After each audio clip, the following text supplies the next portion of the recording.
My family cut ties with me because my sister holds me responsible for her divorce. Fast forward years later, I receive an unexpected email detailing everything, complete with evidence. I totally messed up her life with that. Nearly 7 years back, my family decided to sever ties with me and booted me from the house. At 23, I found myself in a situation where I wasn't financially stable enough to rent an apartment on my own.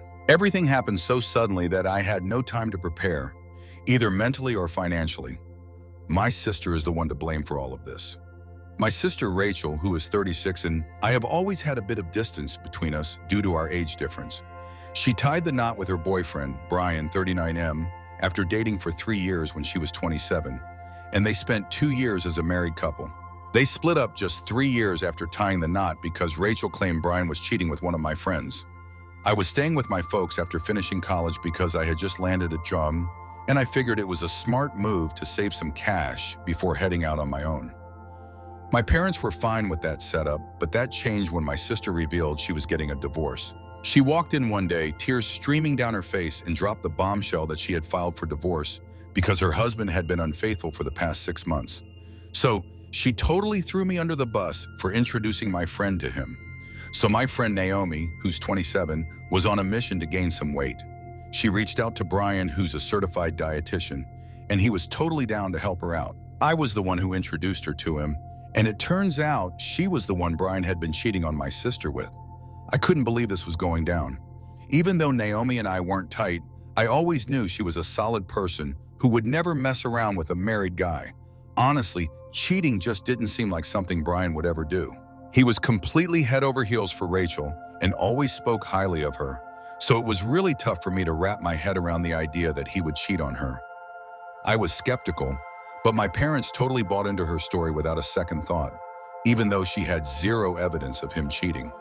They totally just believed her, but I can't really blame them since, of course, they'd side with their own daughter over their son-in-law, no matter the situation.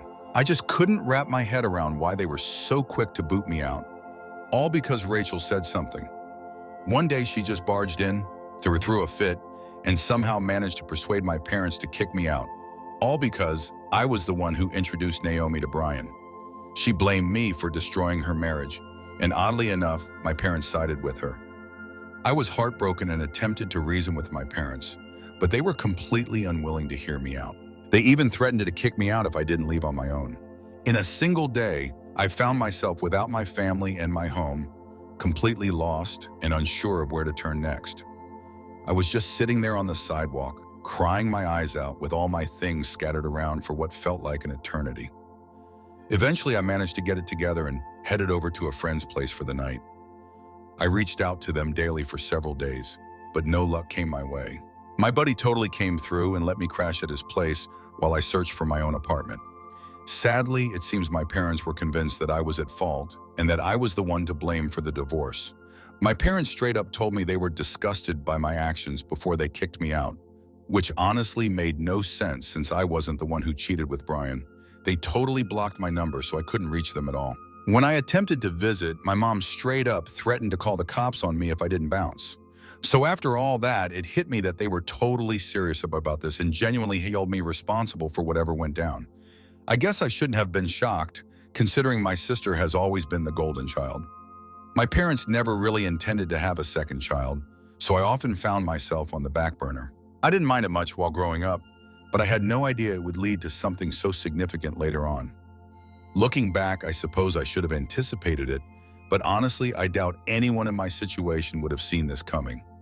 So, I attempted to sort things out on my own for the next few weeks since Rachel and my parents had pretty much shut me out completely, and I had no way to reach them. It's wild that Brian blocked me as well. Like, what even is that about? I couldn't track him down either since both Rachel and Brian had moved out of the house they used to share and decided to stay with their parents instead. I was completely at a loss for how to reach anyone connected to this situation, which is why I turned to my final option to uncover the truth, Naomi. So, like I mentioned, Naomi and I weren't super tight, but I figured I had to take action. So I just reached out and asked to meet up with her one day to explain what was going on. I confronted her about Rachel's claims regarding the affair, and she shot back with a strong denial. I totally bought what she was saying to be real. Naomi mentioned that she had only crossed paths with Brian a handful of times, and it was strictly in a work setting. She was baffled as to why Rachel would spread such a nasty rumor about her, insisting there was nothing between them at all. She mentioned that she had been in a committed relationship for a couple of years and was actually planning to tie the knot in a few months. She even shared some pics with me, and honestly, what she said was way more convincing than anything Rachel had mentioned. I couldn't shake the feeling that Rachel was being dishonest about the actual reason for the divorce, even without any solid evidence. But since I had no evidence, I couldn't return to my family, and there was no way I could go back empty-handed. At that time, I was really yearning to return to my family because I missed them so much, even with everything that had happened between us. Eventually, I managed to get past it and continue with my life. I found a spot and turned my job into my main focus, giving me something to keep my mind occupied. Honestly, I had to handle the bills, so finding a way to cope was better than just moping around feeling down, especially since I didn't really have any other choices. I was in a lot of pain, but I realized I had to keep pushing forward, whether my family was there for me or not. Time has flown by, and honestly, I'm in a much better place now. I just upgraded from my cramped apartment to a spacious one, and on top of that, I got engaged to my girlfriend of 2 years about a week ago. Our engagement post turned out to be a total game changer for me. Just a few days after I shared it, I got an email out of the blue that not only laid out the whole story of Rachel's divorce, but also provided all the answers I was looking for, complete with proof attached. My fiancée, Sophie, 30F, typically shares our moments on Instagram, but the engagement photo also made its way to her Facebook, reaching a larger crowd. It was a public post, and tons of people checked it out. Don't forget about my ex-brother-in-law, Brian. So this guy was someone my fiancée met at a seminar a few years ago because she's a doctor. She ended up adding him on Facebook, and that's how he tracked me down.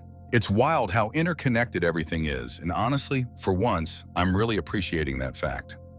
He got in touch a few days after we shared our post, but rather than hitting me up on social media, he opted to send me an anonymous email instead. He later clarified that he took this approach to avoid feeling awkward about his actions, considering it had been years since his divorce. He wanted to steer clear of appearing like someone who hadn't moved on from the past. Honestly, it was kind of awkward for him since he was the one who initially blocked me. Now reaching out after all this time about something that happened ages ago just felt off for him. I just got this email that laid out the whole story and evidence from 6 years ago, and honestly, I was shocked when I read through it. So it turns out my sister was the one cheating on Brian, not the other way around like she had been claiming for ages. That was not just a massive lie. What's even crazier is that she was cheating on Brian with one of my friends, just like she claimed he was doing. So my buddy Jason, who's 27, used to work as a cashier at the grocery store close to Rachel's place. And honestly, I would have never put two and two together because I had never actually seen them hang out. Looks like they managed to keep it a secret, but it wasn't enough to keep Brian in the dark. So when Rachel got called out, she totally threw Brian under the bus, claiming it was all my doing. Apparently, I was the one who introduced her to Jason and mentioned that he could use her help since he was trying to make it as a singer. And hey, she had some decent vocal skills too. She was on board to help him, and just like that, they found themselves in love before they even realized it. She even claimed that I was involved in it and had assisted them in keeping everything a secret for such a long time. Clearly, this was all a total fabrication, and I had no idea that Jason and Rachel were involved with each other. He was totally furious when he discovered what happened and ended up blocking my whole family. Now he admits that it was pretty dumb of him, but in the heat of the moment, he didn't really think things through. He definitely shared all that with me face to face, since the email was crafted to be super impersonal, totally trying to avoid any trace back to him. But I managed to piece it together.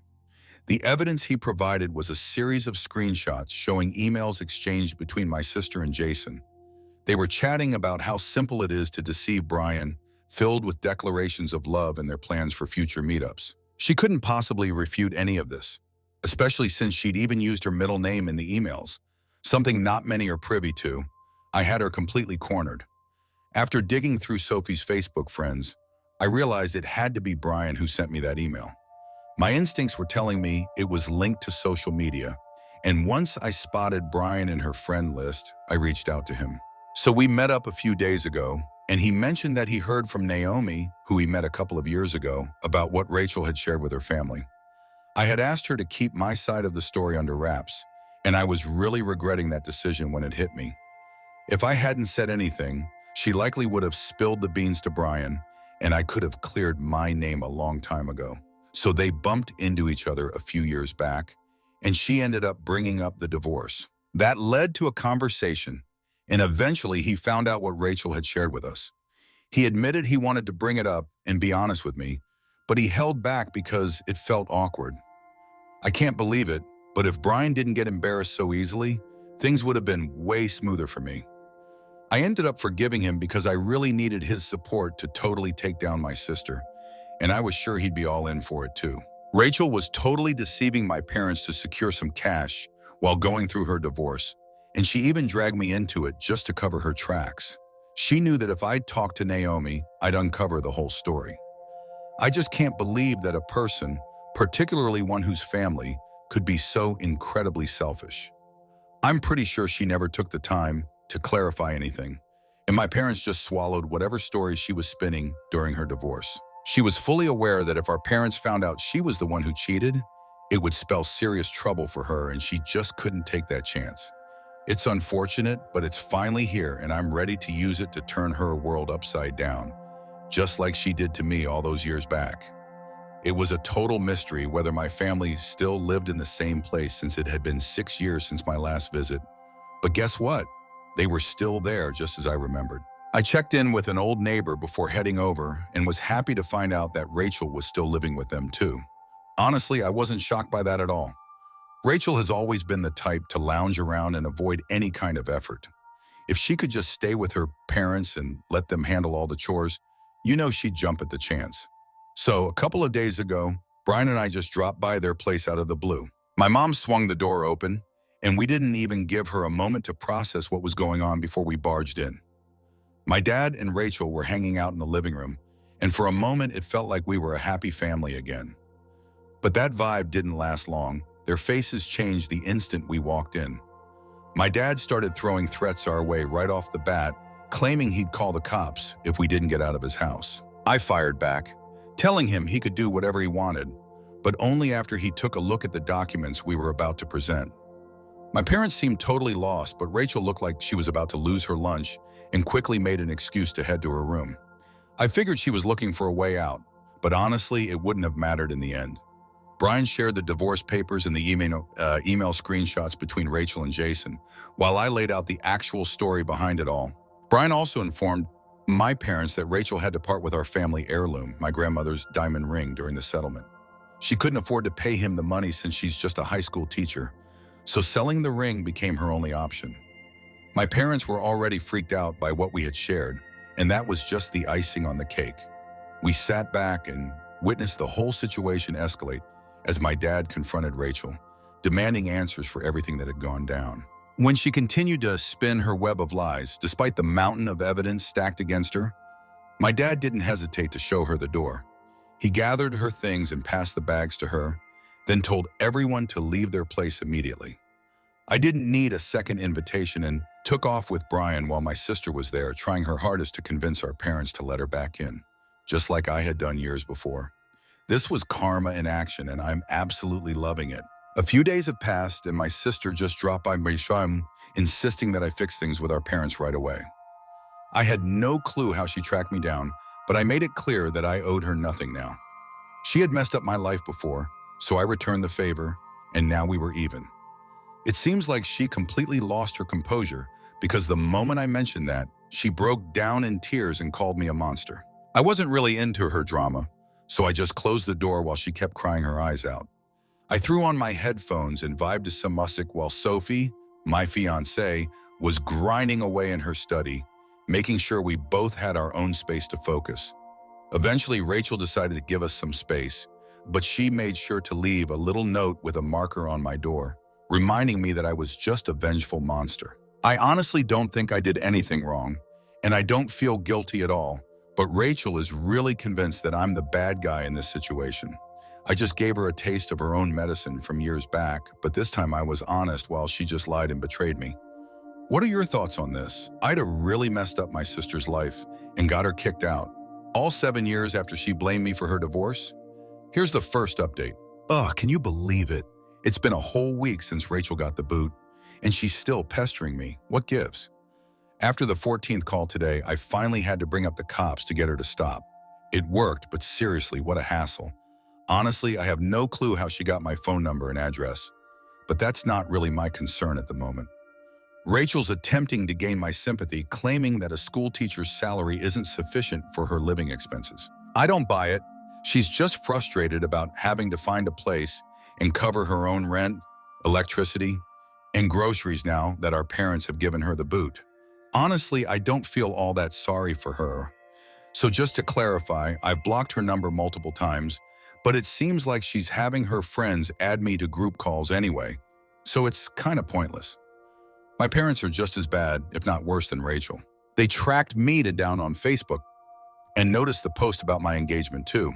So now they're trying to worm their way back into my life and even want to show up at my wedding. It's wild that they haven't even said sorry, yet they think it's totally fine to expect an invite to my wedding, which is supposed to be a huge deal for me. I seriously can't wrap my head around how some folks muster the nerve to spout nonsense like this. But hey, I'm choosing to just ignore it all. Sophie and I have been having a blast going through their messages because, honestly, there's just no way they're serious at this point. It's honestly pretty heartbreaking for them. So here's the latest. Rachel decided to drop by my place again, even after I told her I might report her for harassment yesterday. I was just about to head out for work when she suddenly threw herself onto the hood of my car, blocking my way and insisting that I talk to her. It was super frustrating, and I finally had to call the cops this time. They dragged her off while she wailed and sobbed, doing her utmost to paint me as the villain. But sadly, no one was falling for her pity party. After a bit of a delay in pressing charges, I finally got it sorted and headed off to work. I wasn't about to let this minor incident mess with my day.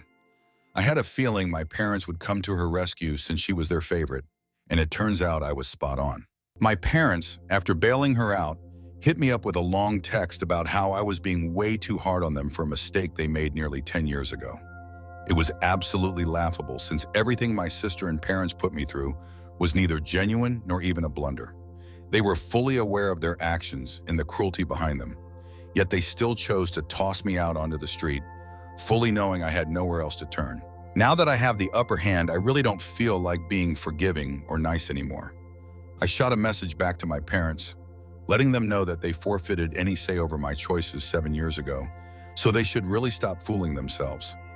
I haven't gotten around to blocking them yet because I haven't had the chance to go through my messages, but I'll do it soon. I really hope this means I can finally be done with this whole family situation for good.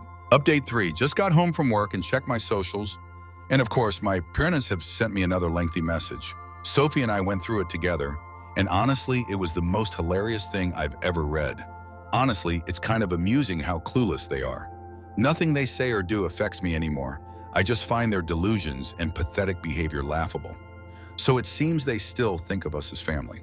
They mention that they've welcomed Rachel back into their home and believe both of their kids deserve another shot. Like I could possibly be at fault here. So while they welcomed my sister back in, they also wanted Sophie and me to swing by their place for dinner soon. It was all about sorting out our differences in a civilized way before the wedding. It's quite presumptuous of them to think I'd actually want them at my wedding to begin with. We shared a good chuckle over their ridiculous message, and then I shot back a response, making it clear that I had zero interest in whatever they were inviting us to. Honestly, I was perfectly content living my life away from them, just like I had for the last 7 years. They really made it clear that I was better off without them, and I'll always appreciate that lesson. I was completely over to them, and I had no interest in their fake forgiveness just so they could keep pretending to be a happy family with my sister like they had been doing all along. I finally decided to block them for good after that last message. I just couldn't be bothered with the jokes anymore. I was finished and I was gone. I'm pretty confident they'll reach out to me again soon, but honestly, it's too late for that. I'm done with it. Sophie is all I need right now, and I'm totally content with just her. My family has always been self-centered, and I honestly don't think they'll ever change. So the next time they reach out, they'll be dealing with my lawyer too. Count on it.